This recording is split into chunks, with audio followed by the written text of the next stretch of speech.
intrude with your color work. And that joins the graphite appearance so that you can have a color-neutral environment so you can focus on your work dealing with color in the most productive way possible. Let me just switch it back here. For consumers, and for all of us, in fact, who like to have fun as well, you can point this desktop preferences at any folder that has images, and we, by default, can also look directly in your Pictures folder. Every user on the system has a Pictures folder. It's the automatic place where images get captured, and you can set your own desktop simply by just clicking, and obviously it just instantly appears. Very, very, very convenient. Now, we've also built in a number of great pro features in the system. As Phil mentioned in his slides, universal access has been added to the system, and we have this great keyboard navigation capability as well. People love to be able to fly through their system, especially pros, without always having to go to the mouse. So I've got a hotkey, which you can customize, which I press, and it activates the menu bar. And using the arrow keys, I can navigate any menu in any Mac OS X application.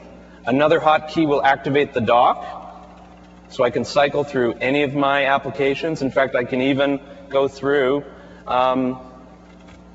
any of the pop-up menus that are supported on the dock as well. So you can navigate the entire system and the entire user interface using the keyboard if you choose. You're going to love it. Now, Mac OS X, based on the Quartz imaging model, has some really powerful graphics and font capabilities, as Phil mentioned.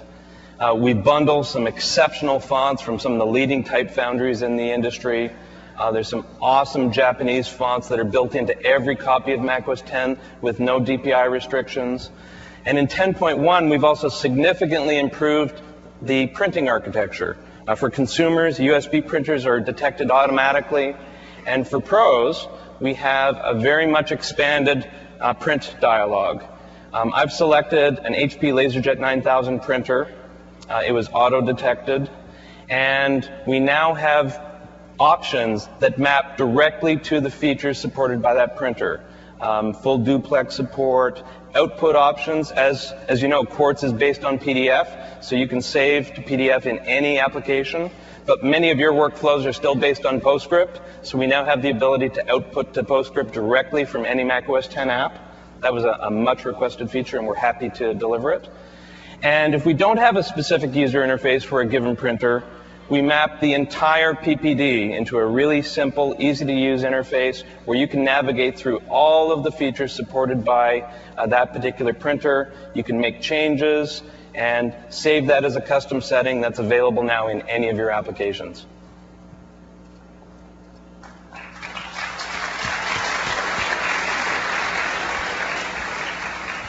Mac OS X is also the ultimate DVD machine. We're really happy to be able to provide in version 10.1 a really outstanding DVD player.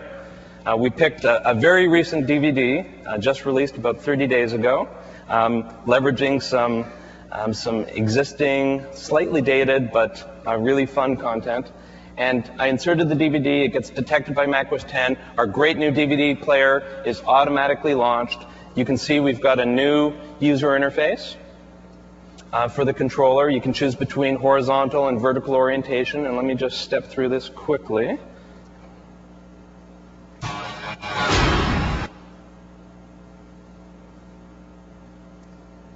This title brings back big memories for me. 1960s content on a modern architecture. Atomic batteries to power. Turbines to speed. Roger, ready to move out. How many of you remember the Batman movie from the 1960s? We can jump to our favorite scene. Of course, with DVDs, everything is completely interactive.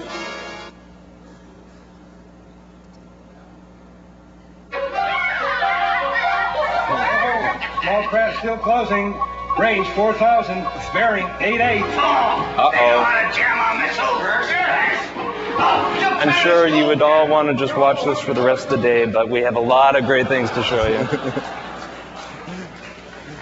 When I drag volumes, notice that the icon on the dock changes to eject. We don't have to explain what dragging to the trash means anymore.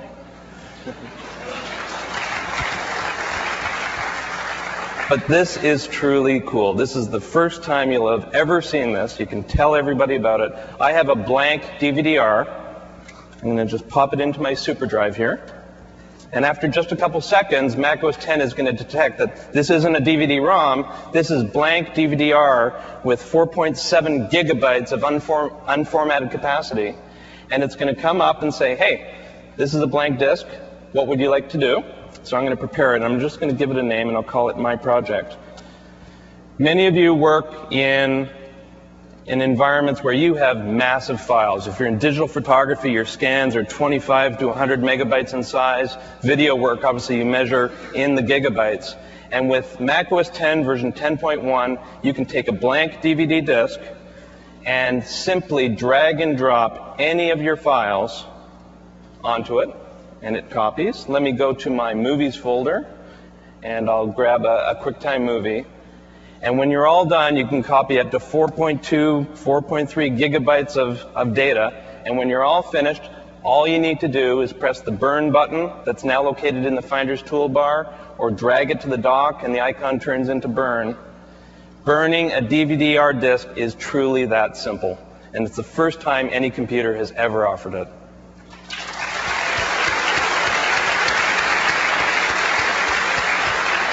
So that was a quick tour of some of the great features in macOS 10 version 10.1. I'm going to turn it back to Phil because we have a lot more great things to show you. Thank you. Thanks, Ken.